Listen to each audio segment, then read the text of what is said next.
Hello guys and welcome back again. In this video I will show you how to install skins and upload them to your OSO game. So without any further talking, let's get ahead to the tutorial. So now, for example, you got really tired of this really ugly skin, the default one, and you don't really feel comfortable using it. For example, the circles are so weird, the sliders as well, the colors might be ugly for you, the the the the cursor as well, it's really messing up. I mean, also, come on, do something about it, change it to something else. It's really messed up. So how can you really change the skin and make it look better? Well, first of all, you gotta open your browser, and then from here you can go ahead and type OSO skins, and here you go. You can choose from here whatever skin you want. You can search for a specific skin if you have in mind. You can download the skin of a streamer that is very popular, or a player that is very popular, for example Prey.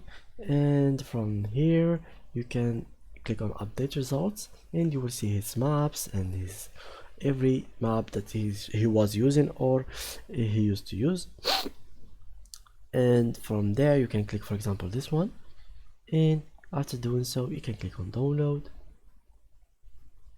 and we'll wait a couple seconds. And after doing so you can just drag it and put it in your OSO game. And as you can see, it has been changed, the cursor has been changed.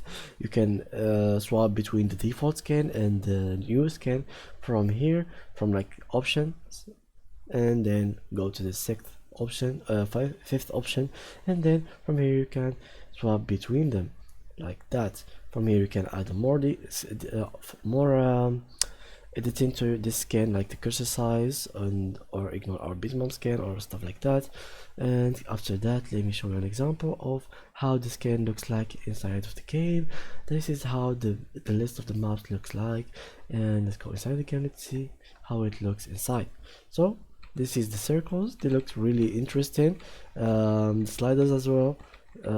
Maybe it's kind of hard for new players to use this game because it doesn't have the numbers, so you won't know which which circle was first to click on it, and they don't have really the kind of arrow on the slider to tell you that you have to go up and back, and yeah, so many stuff. But if you search well and you find like a noob skin for you or new player skins for you, you will be able to find so many good skins.